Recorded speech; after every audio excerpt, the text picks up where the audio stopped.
Hello dear, this is Izhar Ahmed. Welcome to our YouTube channel unique study point. तो students, last video में हमने class 11th mathematics की प्रश्नावली 1.1 का पूरा कंसेप्ट सीखा था और उसी पर बेस्ड आज हम प्रश्नावली 1.1 के सभी क्वेश्चंस को सॉल्व करेंगे। तो चलिए शुरू करते हैं आज के इस वीडियो को, because it's time to learn.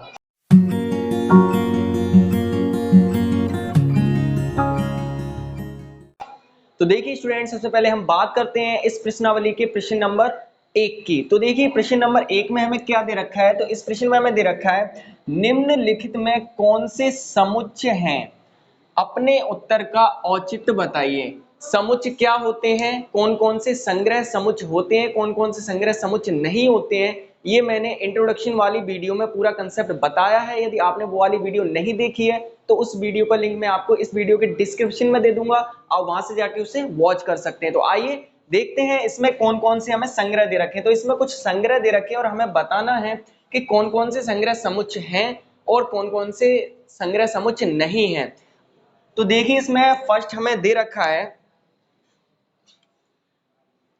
जे अक्षर से प्रारंभ होने वाले वर्ष के सभी महीनों का संग्रह है।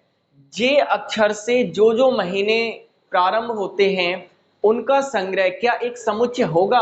तो पहले हम जान लेते हैं यह संग्रह क्या बनेगा। तो यह संग्रह आपका बनेगा, जैसे मैंने मान लिया सेट ए इक्वल। अब देखिए जे से कौन कौन से महीनों के नाम शुरू होते हैं। तो पहला ही होता है आपका जनवरी, जनवरी।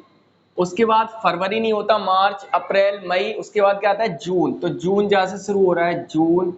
उसके बाद जुलाई, अगस्त, सितंबर, अक्टूबर, नवंबर, दिसंबर।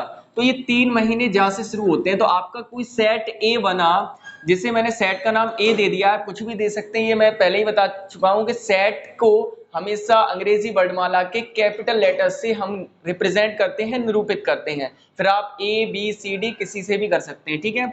तो इसमें जनवरी, जून और जुलाई, ये 3 इस सेट के क्या है, अवयव है। क्या ये संग्रह समुच्चय होगा? तो जी हाँ, बिल्कुल यह संग्रह समुच्चय होगा। क्यों होगा? क्योंकि यह एक सुपरिभाषित संग्रह है। सुपरिभाषित का मतलब भी मैं बता चुका हूं। यानी आपसे पूछा जाए कि इस संग्रह में फरवरी है, तो आप कह देंगे सर फरवरी नहीं है इसमें। किसी और से पूछा जाए तो वो भी कहेगा सर फरवरी नहीं है ना। आपसे पूछा जाए जून है, तो आप कहेंगे हाँ सर जून, ये रहा जून है। किसी और से पूछा जाए तो वो भी कहेगा हाँ सर जून है इसमें, ठीक है। तो सभी के मत क्या होंगे, एक होंगे। तो आप इसके आंसर में लिख सकते हैं, यह संग्रह समुच्चय है क्योंकि यह संग्रह सुपरिभाषित है, ठीक है। तो इस तरीके से आपका पहला पार्ट कंप्लीट हो गया। अब बात करते हैं हम सेकंड की। तो सेकंड में हमें दे रखा है, भारत के 10 सबसे अधिक प्रभावशाली लेखकों का संग्रह, क्या ये समुच्चय होगा?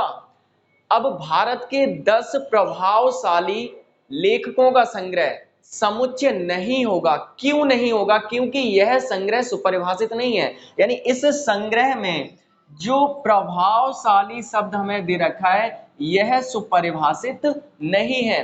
क्योंकि प्रभावशाली का मतलब यह, अगर मैं देखूंगा तो मेरे हिसाब से कुछ और लेखक होंगे, आप कहेंगे कुछ और लेखकों के नाम बताएंगे, है ना। तो प्रभावशाली जो शब्द है वो क्या है, सुपरिभाषित नहीं है। जैसे मैंने एक बोल दिया कि कबीरदास जी हैं, वो एक प्रभावशाली लेखक है, आप कहेंगे कबीरदास जी नहीं है, सूरदास जी प्रभावशाली लेखक हैं। तो सभी के मतलब मत क्या होंगे, अलग अलग हो जाएंगे। तो यह आपका संग्रह समुच्चय नहीं होगा। तो आप इसके आंसर में लिख सकते हैं कि यह संग्रह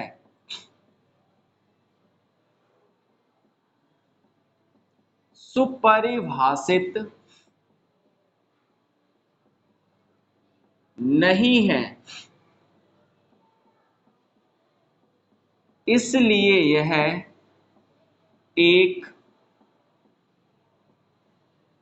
समुच्चय नहीं है, ठीक है। यानी इसमें सुपरिभाषित क्या चीज नहीं है, तो प्रभावशाली शब्द जो है वो सुपरिभाषित नहीं है। आई होप आपको क्लियर हो गया होगा। हम बात करते हैं थर्ड पार्ट की। तो थर्ड पार्ट में हमें दे रखा है, विश्व के सर्वश्रेष्ठ 11 बल्लेबाजों का संग्रह है, क्या ये संग्रह एक समुच्चय होगा? तो बिल्कुल भी नहीं होगा ये भी, क्योंकि यह भी जो संग्रह है आपका ये सुपरिभाषित संग्रह नहीं है। सुपरिभाषित संग्रह क्यों नहीं है? क्योंकि इसमें जो सर्वश्रेष्ठ शब्द है, ये जो इसमें सर्वश्रेष्ठ शब्द है यह सुपरिभाषित नहीं है। सर्वश्रेष्ठ का मतलब क्या हुआ? अगर आप मुझसे पूछते हैं कि सर एक कोई सर्वश्रेष्ठ बल्लेबाज बताइए, तो मैं कहूंगा विराट कोहली है। आपसे पूछा जाता है नहीं सर विराट कोहली नहीं सहवाग है, किसी और से पूछेंगे तो सचिन बताएगा, है ना। तो सभी के मत क्या हो जाएंगे? अलग अलग हो जाएंगे। तो इस संग्रह में जो सर्वश्रेष्ठ शब्द है यह सुपरिभाषित नहीं है। तो आप इसके आंसर में लिख देंगे यह संग्रह सुपरिभाषित नहीं है, इसलिए यह एक समुच्चय नहीं होगा या नहीं है। ठीक है, तो इस तरीके से आपका थर्ड पार्ट कंप्लीट हो गया। आइए हम बात करते हैं फोर्थ पार्ट की। तो इसमें दे रखा है अपनी कक्षा के सभी बालकों का संग्रह। अपनी कक्षा के सभी बालकों का संग्रह सुपरिभाषित होगा। जी हाँ बिल्कुल होगा। आपकी क्लास में कितने स्टूडेंट्स हैं और कौन कौन है ये आप बता सकते हैं, और आपके टीचर्स भी बता सकते हैं। यानी जिससे भी पूछा जाए कि ये बच्चा इसमें है, होगा तो कह देगा हाँ है, और नहीं है तो कह देगा नहीं है। यानी आपकी क्लास में आपको तो पता ही होगा, जैसे 10 बच्चे हैं तो कौन कौन है वो 10 बच्चे, है ना। तो ये जो संग्रह होगा ये क्या है? सुपरिभाषित है, इसलिए यह एक समुच्चय होगा। तो आप इसमें लिख सकते हैं कि यह संग्रह सुपरिभाषित है, इसलिए यह एक क्या है? समुच्चय है। ठीक है, तो आपका फोर्थ पार्ट भी कंप्लीट हो गया। आई होप आपको क्लियर हुआ होगा। अब हम बात करते हैं पार्ट 5 की। तो इसमें दे रखा है हमें 100 से कम सभी प्राकृत संख्याओं का संग्रह। 100 से कम सभी प्राकृत संख्याओं का संग्रह क्या समुच्चय होगा? तो जी हाँ बिल्कुल होगा। प्राकृत संख्याएं हमारी क्या होती हैं? 1 2 3 4 5 6 7, ये सभी प्राकृत संख्याएं होती हैं, इन्फिनिट तक होती हैं। हमसे पूछा है कि 100 से कम प्राकृत संख्याओं का समुच्चय है। तो मैंने मान लिया ये सेट ए है, तो सेट ए इक्वल क्या हो जाएगा? 1 2 3 4 5 dot dot dot dot dot कहां तक? 100 तक। यानी 100 से कम पूछा है तो यानी कि यहाँ पे हो जाएगा 99। ठीक है, यानी कि 100 से कम सभी प्राकृत संख्याओं का समय, तो 1 से लेकर 99 तक की इसमें संख्याएं होंगी। अब आपसे पूछा जाता है कि सर इसमें 26 है, तो आप कहेंगे है। किसी और से पूछा जाएगा 26 है, हाँ है। 101 है, नहीं है। किसी और से पूछा जाएगा 101 नहीं है। तो सभी के मत एक ही होंगे, तो इसलिए यह संग्रह भी सुपरिभाषित है, इसलिए यह एक समुच्चय होगा। ओके, तो आप इसमें भी लिख सकते हैं थ्योरिकल कि यह संग्रह सुपरिभाषित है, इसलिए यह एक समुच्चय होगा। आई होप आपका क्लियर हुआ होगा। अब हम बात करते हैं 6 पार्ट की। तो 6 पार्ट इसमें दे रखा है लेखक प्रेमचंद द्वारा लिखित उपन्यासों का संग्रह। क्या यह संग्रह एक समुच्चय होगा? अब देखिए इसमें लेखक प्रेमचंद्र, यानी प्रेमचंद्र ने जितने भी उपन्यास लिखे हैं उन सभी का समुच्चय, तो ये भी सुपरिभाषित होगा, है ना। यानी उन्होंने जितने भी लिखे हैं सभी का समुच्चय, मतलब जिससे भी पूछा जाए तो बता सकता है कि ये उपन्यास प्रेमचंद ने लिखा है या फिर नहीं लिखा है। तो यह संग्रह सुपरिभाषित है। आप इसमें लिख सकते हैं कि यह संग्रह सुपरिभाषित है, इसलिए यह एक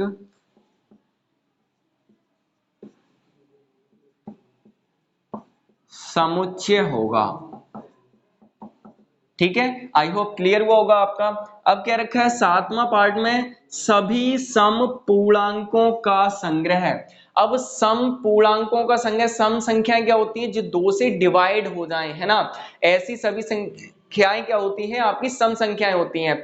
अब सम संख्याओं की जगह यहां लिखा है सम पूर्णांकों का, तो इसमें माइनस प्लस की सभी संख्याएं आ जाएंगी, है ना। जैसे मैंने कोई भी लिया यहाँ पे सेट ए बराबर तो यहाँ पे मैंने ले लिया डॉट डॉट डॉट -3 -2 0 यहाँ पे +2 हो जाएगा, उसके बाद यहाँ पे +4 हो जाएगा, इधर dot dot dot so on, है ना। यानी इधर सभी माइनस की सम संख्याएं होंगी और इधर पॉजिटिव सम संख्याएं होंगी, यानी प्लस की सम संख्याएं होंगी, ठीक है। तो ये भी संग्रह सुपरिभाषित है कि हमें पता है समपूर्णांक है इसमें। अगर आपसे कोई पूछता है कि इसमें 3 होगा तो नहीं होगा, 3 सम नहीं होता। आपसे पूछता है कोई 4 होगा तो 4 सम होता है, बिल्कुल 4 होगा इसमें। -4 होगा तो -4 भी होगा, -4 भी सम होता है, ठीक है, समपूर्णांक होता है। तो यह संग्रह भी सुपरिभाषित है, इसलिए यह एक समुच्चय होगा। आप इसमें हिंदी में लिख सकते हैं थ्योरी कि यह संग्रह सुपरिभाषित है, इसलिए यह एक समुच्चय होगा। ओके, अब हम बात करते हैं 8वें पार्ट की। इस अध्याय में आने वाले प्रश्नों का संग्रह, यानी इस अध्याय में, यानी आपके इस अध्याय में कितने प्रश्न, कौन कौन से प्रश्न है, इसका संग्रह सुपरिभाषित होगा या नहीं होगा, तो बिल्कुल सुपरिभाषित होगा। यानी अगर आपको पता है कि आपके अध्याय में कौन कौन से क्वेश्चंस हैं, यानी जितने भी क्वेश्चंस हैं, किसी से भी पूछेंगे कि इस अध्याय में ये क्वेश्चन है, तो वो बता देगा हाँ ये है और ये नहीं है, तो सभी के मत क्या होंगे, एक ही होंगे। तो यह संग्रह भी सुपरिभाषित है। आप इसमें लिख देंगे कि यह संग्रह सुपरिभाषित है, इसलिए यह समुच्चय होगा। ठीक है, तो आई होप क्लियर हो गया होगा। अब हम बात करते हैं 9 पार्ट की। तो 9 पार्ट में हमें क्या दे रखा है, विश्व के सबसे खतरनाक जानवरों का संग्रह। विश्व के सबसे खतरनाक जानवरों का संग्रह। अब देखिए विश्व में बहुत सारे जानवर हैं, उसमें खतरनाक सबसे ज्यादा जानवर कौन से हैं। अगर आप किसी से पूछते हैं खतरनाक जानवर 10 कौन से, तो वो कहेगा हाथी है, शेर है और बता देगा। आप किसी और से पूछेंगे तो वो कहेगा नहीं हाथी नहीं है, शेर है, चीता है ना, इस तरीके से। तो सभी के हिसाब से खतरनाक जानवर क्या होंगे, अलग अलग होंगे, है ना। तो सबके मत अलग अलग हो जाएंगे। तो विश्व के सबसे खतरनाक जानवरों का संग्रह क्या सुपरिभाषित नहीं है, क्योंकि यहाँ पे जो खतरनाक शब्द है ये सुपरिभाषित नहीं है, इसलिए यह संग्रह सुपरिभाषित नहीं है। तो आप इसके आंसर में लिख सकते हैं कि यह संग्रह सुपरिभाषित नहीं है, इसलिए यह समुच्चय नहीं होगा। ओके, आई होप आपको पहला क्वेश्चन समझ में आ गया होगा। अब हम बात करते हैं प्रश्न नंबर 2 की। तो देखिए स्टूडेंट्स, अब हम बात करते हैं प्रश्न नंबर 2 की। तो देखिए प्रश्न नंबर 2 में हमें क्या दे रखा है, मान लीजिए सेट कोई ए है जिसमें अवयव 1 2 3 4 5 6 ये अवयव है, ठीक है। रिक्त स्थानों में उपयुक्त प्रतीक बिलोंग्स टू अथवा not belongs to, does not belongs to भरिए, ठीक है। तो ये हमें प्रश्न में दे रखा है। तो देखिए इसमें टोटल 6 पार्ट है। मैंने बताया था बिलोंग्स टू कहां भरा जाता है और डज नॉट बिलोंग्स टू कहां भरा जाता है। इंट्रोडक्शन वाली वीडियो में पूरा कंसेप्ट बताया है। आई होप आपने वो वीडियो देखी होगी, और यदि नहीं देखी है तो उस वीडियो का लिंक आपको इस वीडियो के डिस्क्रिप्शन में मिल जाएगा, वहां से जाके वॉच कर सकते हैं। तो देखिए बिलोंग्स टू का मतलब क्या होता है, तो बिलोंग्स टू का मतलब होता है अवयव है, और डज नॉट बिलोंग्स टू का मतलब क्या होता है, डज नॉट बिलोंग्स टू का मतलब होता है अवयव नहीं है, ठीक है। तो अब देखिए एक अवयव है, पहले में दे रखा है 5 सेट ए। अब 5 सेट ए में है या फिर नहीं है, तो देखिए सेट ए हमारे पास सेट ये है। अब इसमें 5 है तो देखिए इसमें 5 है, तो हम यहाँ पे किसका साइन भरेंगे, बिलोंग्स टू का, यानी 5 बिलोंग्स टू सेट ए, क्योंकि 5 सेट ए में है, ठीक है। अब देखिए 8 बिलोंग्स टू ए या does not belongs to A, तो देखिए सेट ए में 8 है तो सेट ए में 8 अवयव ये नहीं है, तो हम यहाँ पे भरेंगे डज नॉट बिलोंग्स टू, यानी सेट ए में 8 जो ये अवयव है वो नहीं है, ठीक है। जीरो बिलोंग्स टू ए या does not belongs to A? तो देखिए जीरो है इसमें कहीं, तो जीरो नहीं है तो आप सिंपल भर देंगे क्या, does not belongs to A. 4 belongs to A या does not belongs to A? तो देखिए 4 है इसमें, तो 4 बिलोंग्स टू ए। ठीक है, अगला है 2, तो 2 देखिए 2 भी है इसमें, तो 2 बिलोंग्स टू ए। ओके, अब देखिए 10 बिलोंग्स टू ए या does not belongs to A? तो देखेंगे इसमें सेट ए में 10 है ही नहीं, तो यानी कि does not belongs to A. तो इस तरीके से आपका क्वेश्चन कंप्लीट हो गया। आई होप आपको क्लियर हो गया होगा। अगर कोई भी प्रॉब्लम आती है, किसी क्वेश्चन में समझ में नहीं आता है, तो आप कमेंट करके बताइए, मैं उसको रीड करूंगा और आपके कमेंट का रिप्लाई जरूर दूंगा।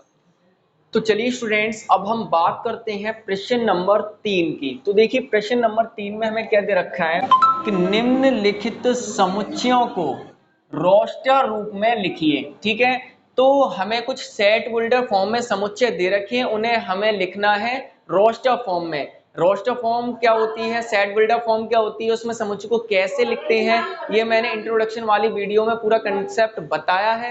यदि आपने वो वाली वीडियो नहीं देखी है तो उस वीडियो का लिंक आपको इस वीडियो के डिस्क्रिप्शन में मिल जाएगा, वहां से जाके उससे वॉच कर सकते हैं। तो आइए देखते हैं इसमें क्वेश्चन नंबर 3 में फर्स्ट पार्ट क्या है। तो इसमें फर्स्ट पार्ट हमें दे रखा है सेट ए इक्वल एक्स कॉलन एक्स एक पूर्णांक है और x -3 से बड़ा है और 7 से छोटा है, -3 less than x less than 7। ठीक है, तो इसे रोस्टर फॉर्म में हम कैसे लिखेंगे, किसमें, रोस्टर फॉर्म। तो हम रोस्टर फॉर्म में समुच्चय को कैसे लिखते हैं, रोस्टर फॉर्म में क्या होता है, हम समुच्चय के अवयवों को मझले कोष्ठक के अंदर कोमा लगाकर लिखते हैं और उसमें कोई भी अवयव रिपीट नहीं होता है। ठीक है, तो देखिए हमने इसे लिखेंगे सेट ए इक्वल, मझला कोष्ठक लगाएंगे। अब देखिए इसके अवयव क्या क्या होंगे, x क्या है, एक पूर्णांक है और जो x है वो -3 से बड़ा है, तो -3 से बड़ा क्या होगा, -2 होगा। ठीक है, फिर -1 होगा, फिर 0, फिर 1 2 3 4 5 6 और 7 से क्या है, x छोटा है, तो 7 से छोटा क्या होता है, 6 ही होता है। तो यही आपका सेट हो जाएगा रोस्टर फॉर्म में फर्स्ट का। ठीक है, तो इस तरीके से आपका फर्स्ट पार्ट कंप्लीट हो गया। आई होप आपको क्लियर हुआ होगा। अब सेकंड पार्ट की बात करते हैं। तो सेट बी बराबर में दे रखा है एक्स कॉलन एक्स संख्या 6 से कम एक प्राकृत संख्या है। यानी प्राकृत संख्या क्या होती है, 1 से लेकर अनंत तक की सभी संख्या प्राकृत संख्याएं होती हैं, लेकिन 6 से कम है तो हम सेट बी बराबर लिखेंगे इसे रोस्टर फॉर्म में, मझला कोष्ठक लगाएंगे, प्राकृत संख्या 1 से स्टार्ट होती है, तो 1 2 3 4 5 और मझले कोष्ठक को बंद करें, क्योंकि कितना है, 6 से कम प्राकृत संख्या है, तो 6 से कम कितना होता है, 5 होता है। तो ये सेट भी आपका लिख गया रोस्टर फॉर्म में। ठीक है, तो इस तरीके से आपका सेकंड कंप्लीट हुआ। आइए अब हम बात करते हैं थर्ड पार्ट की। तो इसमें हमें दे रखा है सेट सी बराबर x कॉलन x 2 अंकों की ऐसी प्राकृत संख्या है जिसके अंकों का योग कितना है, 8 है ना। तो देखिए इसे कैसे लिखेंगे, तो इसका मैं नीचे सॉल्यूशन कर देता हूं, थोड़ा बड़ा रहेगा थर्ड का। तो सेट सी बराबर मझला कोष्ठक लगाएंगे। अब देखिए x क्या, 2 अंकों की ऐसी प्राकृत संख्या है, प्राकृत जो 1 से स्टार्ट होती है और अनंत तक होती हैं, जिनका योग कितना है, जिनके अंकों का योग 8 है। तो पहली प्राकृत संख्या हमारी क्या होती है, 1। अब मैं 1 में कितना ऐड करूं, कितना जोड़ूं कि 8 हो जाए, तो मैं 7 जोड़ दूंगा, तो 7 और 1 8, प्राकृत संख्या हो गई 17 जिनके अंकों का योग कितना है, 8 है। ऐसे ही एक के बाद 2, 2 में कितना जोड़ू मैं, तो 2 में जोड़ूंगा मैं 6, तो 6 और 2 8 हो जाएगी। फिर 3, तो 3 में 5 जोड़ दूंगा, 35 हो जाएगी। अगली क्या होगी, 44 हो जाएगी। अगली क्या होगी, 53 हो जाएगी। अगली क्या होगी, 6 और 2 8 62 हो जाएगी। अगली क्या होगी, 71 हो जाएगी, 71। और अगली होगी 80। और ये सेट बन जाएगा आपका रोस्टर फॉर्म में। ये कौन सी फॉर्म है, रोस्टर फॉर्म। ठीक है, अब देखिए सभी प्राकृत संख्याएं हैं। अब इनके अंकों का योग देखिए, 7 और 1 8, 6 और 2 8, 5 और 3 8, 4 और 4 8, 3 और 5 8, 2 और 6 8, 7 और 1 8, 8 और 0 8। सभी का योग कितना है 8 है। तो इस तरीके से आपका ये है क्वेश्चन कंप्लीट हो गया। इस पार्ट को ये पार्ट कंप्लीट हो गया। आई होप आपको क्लियर हुआ होगा। अब हम बात करते हैं इसके फोर्थ पार्ट की। तो देखिए फोर्थ में हमें क्या दे रखा है, सेट डी बराबर, ठीक है। अब एक अभाज्य संख्या है x, क्या है, एक अभाज्य संख्या। अभाज्य संख्या क्या होती है, ऐसी संख्याएं जो एक और स्वयं के अलावा किसी और संख्या से ना कटें, वो अभाज्य संख्याएं होती हैं। जो संख्या 60 की भाजक है, यानी 60 पूरा पूरा डिवाइड हो जाता है उस संख्या से, है ना, तो वो क्या होंगी। तो सबसे छोटी अभाज्य संख्या होती है हमारी क्या, 2, फिर 3, फिर 5। अब हम देखेंगे 2 से भी 60 विभाजित होता है, 30 दूनी 60, 3 से भी होता है 20 तिया 60, और 5 से भी हो जाता है 12 पंजे 60, है ना। अब 6 देखेंगे तो 6 एक भाज्य संख्या है, 7 अभाज्य है, लेकिन 7 से 60 डिवाइड नहीं होगा पूरा पूरा, है ना। तो आप आगे तक जाएंगे तो वो नहीं होगी। तो यहाँ पे आपका सेट यही बन जाएगा, सेट डी इक्वल 2, 3, 5। ये सेट डी आपका इसका आंसर हो जाएगा, ये रोस्टर फॉर्म में लिख गया, यानी कि x एक अभाज्य संख्या है जो संख्या 60 की भाजक है। आई होप आपको क्लियर हो गया होगा। अब हम बात करते हैं इसके फिफ्थ पार्ट की। तो फिफ्थ पार्ट में हमें दे रखा है सेट ई ट्रिगोनोमेट्री शब्द के सभी अक्षरों का समुच्चय है। तो इस समुच्चय को सबसे पहले तो हम क्या लिखेंगे, ट्रिगोनोमेट्री शब्द के सभी अक्षरों का समुच्चय से पहले सेट बिल्डर फॉर्म में कैसे लिखेंगे। तो देखिए इसे हम यहाँ पे सेट बिल्डर फॉर्म में लिखेंगे, इसे सेट बिल्डर फॉर्म, ठीक है। तो इसे हम सेट बिल्डर फॉर्म में लिखेंगे, set E equal colon x colon x. अब एक्स एक क्या है, तो यहां लिखेंगे एक्स ट्रिगोनोमेट्री,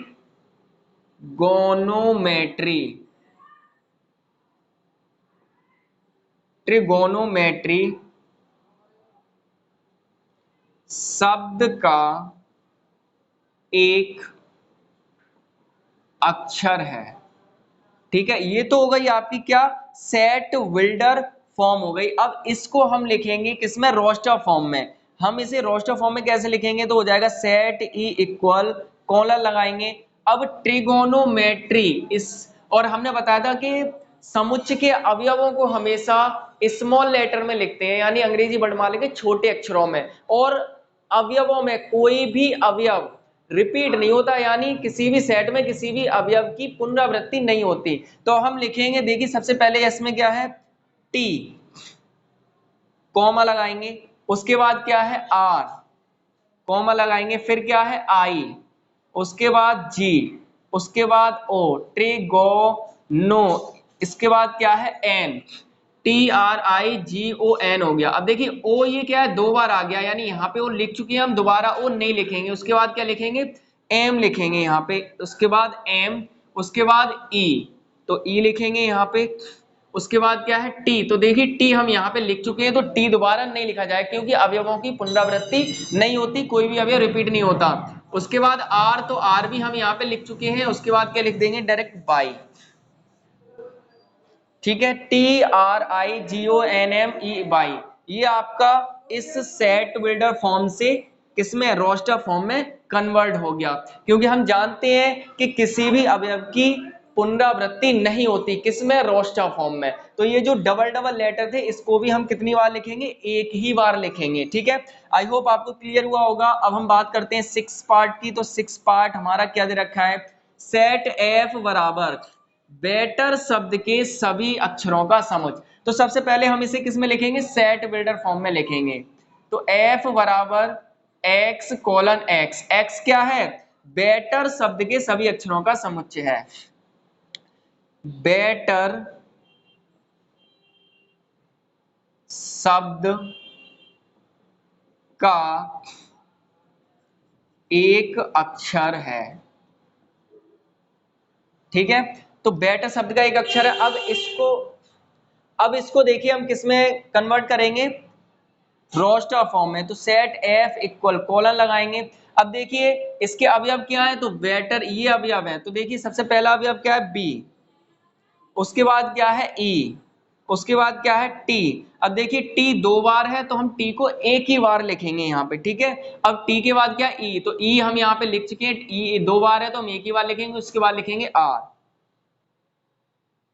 ठीक है। तो ये आपका बेटर शब्द का एक क्या है अक्षर है, ये रोस्टर फॉर्म में यहाँ पे लिख दिया गया। आई होप आपको क्वेश्चन नंबर 3 समझ में आ गया होगा। अगर आपको कहीं पर भी कोई प्रॉब्लम है तो कमेंट करके आप मुझसे पूछ सकते हैं, मैं आपके कमेंट का जरूर रिप्लाई करूंगा। आइए अब हम बात करते हैं प्रश्न नंबर 4 की। तो देखिए प्रश्न नंबर 4 में हमें क्या दे रखा है, तो इसमें दे रखा है हमें निम्नलिखित समुच्चयों को समुच्चय निर्माण रूप में लिखिए, ठीक है। तो ये हमें कुछ समुच्चय हैं जो कि रोस्टर फॉर्म में यानी रोस्टर रूप में दिए गए हैं और हमें इनको किसमें लिखना है, सेट बिल्डर फॉर्म में लिखना है, यानी कि समुच्चय निर्माण विधि से लिखना है। तो आइए देखिए इसे कैसे लिखेंगे। सबसे पहले सेट ए बराबर हमें क्या दे रखा है, फर्स्ट पार्ट इसका 3 6 9 12, ठीक है। ये तो हमने किस में लिख लिया, रोस्टर फॉर्म में, रोस्टर फॉर्म। अब हमें इसको किस में लिखना है, सेट बिल्डर फॉर्म में। तो सेट बिल्डर फॉर्म में समुच्चय को कैसे लिखते हैं उस ये हमने इंट्रोडक्शन वाली वीडियो में बताया है, आपने देखी होगी। अगर नहीं देखी है तो उस वीडियो का लिंक आपको इस वीडियो के डिस्क्रिप्शन में मिल जाएगा, आप वहां से जाके उसे देख सकते हैं। तो आइए इसे सॉल्व करते हैं। तो देखिए सेट ए इक्वल, सेट बिल्डर फॉर्म में हम क्या करते हैं, सबसे पहले कॉलन का सबसे पहले मजला कोष्ठक लगाते हैं, ठीक है। मजला कोष्ठक लगाने के बाद इसके सभी अवयवों को x या y या z मान लेते हैं, तो हम मान लेते हैं x, ठीक है। उसके बाद कॉलन का साइन लगाते हैं, अब उसका प्रगुण लिखते हैं। तो x बराबर है 3n, ठीक है, जहां n belongs to capital N, यानी कि n किस में बिलोंग कर रहा है, कैपिटल N, यानी कि प्राकृत संख्याओं के समुच्चय में। ये सभी प्राकृत संख्याएं तो हैं, ठीक है। तो x इक्वल 3n के है, जहां पे जो n है ये कैपिटल N में क्या कर रहा है, बिलोंग कर रहा है। और एक और कंडीशन, जो n है वो बड़ा है या बराबर है 1 के और छोटा या बराबर है किसके, 4 के, ठीक है। तो इस तरीके से आपकी ये सेट बिल्डर फॉर्म में हमने इस समुच्चय को लिख दिया। अब देखेंगे आप यहाँ पे n की वैल्यू अगर मैं लूं तो n 1 के बराबर या उससे बड़ा है, तो अगर मैं 1 रखूंगा तो 3 एकम 3 आ जाएगा, 2 रखूंगा n की वैल्यू 6 आ जाएगा, 3 रखूंगा 3 त्रिका 9 आ जाएगा, 4 रखूंगा 4 तिया 12 आ जाएगा, और 4 से छोटा या 4 के बराबर है, ठीक है। तो इस तरीके से मैंने इसे सेट बिल्डर फॉर्म में लिख दिया। आइए अब देखते हैं सेकंड को। तो सेकंड में हमें दे रखा है, हमने मान लिया इसे सेट बी इक्वल क्या दे रखा है, रोस्टर फॉर्म में पहले लिखेंगे इसे हम 2 4 8 16 32, ठीक है। तो इसे कौन से रूप में लिख लिया हमने, रोस्टर फॉर्म में, रोस्टर फॉर्म, ठीक है। और ये कौन सी फॉर्म है, सेट बिल्डर फॉर्म, सेट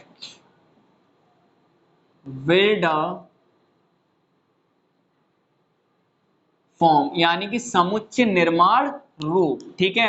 अब इसे हम समुच्चय निर्माण रूप में कैसे लिखेंगे, तो सेट बी बराबर मजला कोष्ठक लगाएंगे। अब उसके बाद में हमें क्या करना है, इनके सभी अवयवों को x मान लेते हैं, तो x मान लिया, कॉलन का साइन लगाया। अब इसका प्रगुण लिखेंगे, तो यहां लिखेंगे x बराबर है 2 की पावर n के, है ना।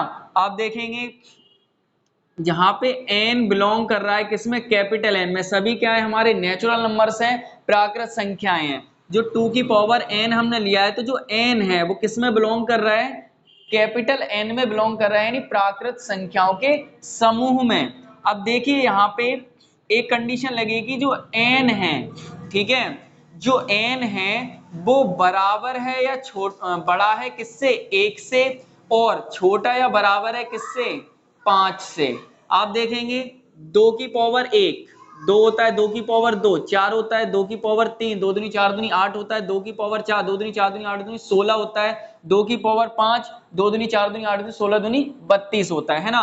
अगर n की वैल्यू यहाँ 1 लगाऊंगा तो 2 आ जाएगा, 2 लगाऊंगा तो कितनी आ जाएगा, 4 आ जाएगा, 3 लगाने पे 8 आएगा, है ना। तो इस तरीके से मैंने यहाँ पे इसे लिख दिया किस रूप में, हिंदी में आप लिख सकते हैं समुच्चय निर्माण रूप, ठीक है, यानी सेट विल्डर फॉर्म में। ओके, आई होप आपको क्लियर हो गया होगा। अब देखिए इसका थर्ड पार्ट सोल्व करते हैं। तो इसका थर्ड पार्ट को मैं मान लेता हूँ सेट सी। पहले से रोस्टर फॉर्म में लिखेंगे, तो रोस्टर फॉर्म में कितना है ये 5, 25, 125, 625, ठीक है। ये कौन सा रूप हो गया आपका, रोस्टर रूप हो गया, यानी रोस्टर फॉर्म, ठीक है। अब इसे हमें लिखना है सेट बिल्डर फॉर्म में। तो हम लिखेंगे यहाँ पे सेट सी इक्वल मजला कोष्टक लगाएंगे, इसी के सभी अवयवों को हम मान लेते हैं x, कॉलन का साइन लगाएंगे। अब लिखेंगे x क्या है, x इक्वल है, अब देखिए 5 है 25 है, 5 की पावर 2 25 होता है, 5 की पावर 3 125 होता है, 5 की पावर 4 625, तो यानी 5 की पावर लग रही है ना।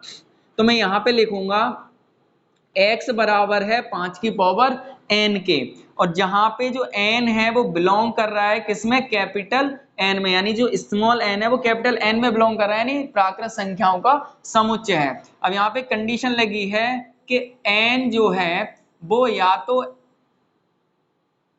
बराबर है 1 के या फिर 1 से बड़ा है, और छोटा या बराबर है किसके, 4 के, ठीक है, ठीक है। तो इस तरीके से आपका ये सेट बिल्डर फॉर्म में लिख गया। अब देखिए यहाँ पे 5 की पावर n, यानी n क्या है, 1 के बराबर है या बड़ा है, तो ये n बराबर क्या हो जाएगा, 1 2 3 4 हो जाएगा, ऐसे ही तो होगा। अगर मैं n की पावर यहाँ पे 1 लगाऊं तो 5 आ जाएगा, 2 लगाऊं तो 5 25, और 3 लगाऊं 25 पंजे 125 हो जाएगा, और 4 लगाऊं तो 5 25 पंजे 125 पंजे 625, ठीक है। तो इस तरीके से मैंने इसमें इसको क्या कर दिया, सेट बिल्डर फॉर्म में लिख दिया। तो ये आपका हो गया सेट बिल्डर फॉर्म, यानी कि समुच्चय निर्माण रूप। ओके, आई होप क्लियर हो रहा होगा आपको। अब मैं इसी तरीके से पार्ट 4 को सॉल्व करूंगा। तो इसे मान लेता हूं मैं set D equals, roster form में लिखूंगा सबसे पहले कितना है 2 4 6, इस तरीके से dot dot dot so on, ठीक है। ये कौन सी फॉर्म हो गई इसकी, रोस्टर फॉर्म, रोस्टर फॉर्म या रोस्टर रूप हिंदी में आप बोल सकते हैं इसे। इसका नाम बताया था हिंदी में, या तो आप इसे सार्डियन विधि या फिर सूचीबद्ध विधि भी बोलते हैं। तो अब इसे मैं सेट बिल्डर फॉर्म में लिखूंगा, तो ये हो जाएगा मजला कोष्टक, इसके सभी अवयवों को मान लेता हूं मैं x कोलन x। अब x क्या है, देखिए 2 4 6 8 10 12 14 16 18 क्या होती हैं, सम संख्याएं होती हैं। तो मैं यहाँ लिखूंगा x एक समप्राकृत संख्या है, क्या है, समप्राकृत संख्या है, और मजला कोष्टक बंद कर दूंगा क्योंकि सभी क्या है, समप्राकृत संख्याएं हैं, ठीक है। तो इस तरीके से ये आपका लिख गया समुच्चय निर्माण रूप, समुच्चय निर्माण रूप। ओके, तो इस तरीके से आपका ये कंप्लीट हो गया। और आइए अब हम देखते हैं इसका फिफ्थ पार्ट। तो फिफ्थ पार्ट में हमें क्या दे रखा है, सेट ई इक्वल, ई सेट मान लेता हूं मैं, इसे क्या लिखा है इसमें 1 4 9 dot dot dot dot dot, कहां तक है 100 तक, ठीक है। अब देखिए यहाँ पे ये तो आपका कौन सा फॉर्म हो गई, ये आपकी हो गई रोस्टर फॉर्म, रोस्टर फॉर्म हो गई, ठीक है। अब मैं इसको लिखूंगा सेट बिल्डर फॉर्म में, तो कैसे लिखूंगा, सेट ई इक्वल, इसके सभी अवयवों को मान लेता हूं मैं क्या, x कोलन x। अब x क्या है, तो x इक्वल है n की पावर 2 के, ठीक है। देखेंगे a की पावर 2 बराबर 1 होता है, 2 की पावर 2 बराबर 4 होता है, 3 की पावर 2 बराबर 9 होता है, इस तरीके से 10 की पावर 2 बराबर 100 होता है ना। तो यहाँ पे हमें दिखाई दे रहा है कि n की पावर 2, जहां n belongs to capital N, जो n है ये वाला जो स्मॉल n है ये बिलोंग कर रहा है कैपिटल N में, यानी प्राकृत संख्याओं के समुच्चय में। और कंडीशन क्या है कि जो n है वो या तो बड़ा है या बराबर है 1 से, और छोटा या बराबर है किसके, 10 के। ठीक है, तो इस तरीके से ये आपका कौन सा रूप हो गया, रोस्टर फॉर्म से समुच्चय निर्माण विधि में, यानी सेट बिल्डर फॉर्म, समुच्चय निर्माण रूप। समुच्चय निर्माण रूप को ही हम इंग्लिश में सेट बिल्डर फॉर्म बोलते हैं। ठीक है, अब देखिए n 1 से छोटा है या बराबर, 1 से बड़ा है या बराबर है, और 10 से छोटा या बराबर है, तो n बराबर क्या हो जाएगा, 1 2 3 4 5 6 7 8 9 10, ये ऐसे ही तो होगा, है ना। अगर मैं n की पावर यहाँ पे 1 लगाऊं तो 1 की पावर 2 बराबर 1, 2 लगाऊं तो 2 की पावर 2 बराबर 4, 3 लगाऊं 3 की पावर 2 बराबर 3 त्रिका 9, 4 लगाऊं तो 4 की पावर 2 बराबर 4 4 16 आएगा, इसके बीच के अंक आएंगे। और मैं लास्ट में कितना लगाऊं, ये 10 लगाऊं, लास्ट क्या है 10, तो 10 लगाऊं तो 10 ढाई 100। ठीक है, तो इस तरीके से आपका यह क्वेश्चन क्या हो गया, कंप्लीट हो गया। आई होप आपको क्लियर हो गया होगा। आज के लिए हम इतना ही रखते हैं क्योंकि वीडियो ज्यादा लंबा हो जाएगा। तो जो आपका क्वेश्चन नंबर 5 और 6 रह गया है उसको हम नेक्स्ट वीडियो में कंप्लीट करेंगे। तो मिलते हैं नेक्स्ट वीडियो में नेक्स्ट क्वेश्चंस के साथ। Thank you so much.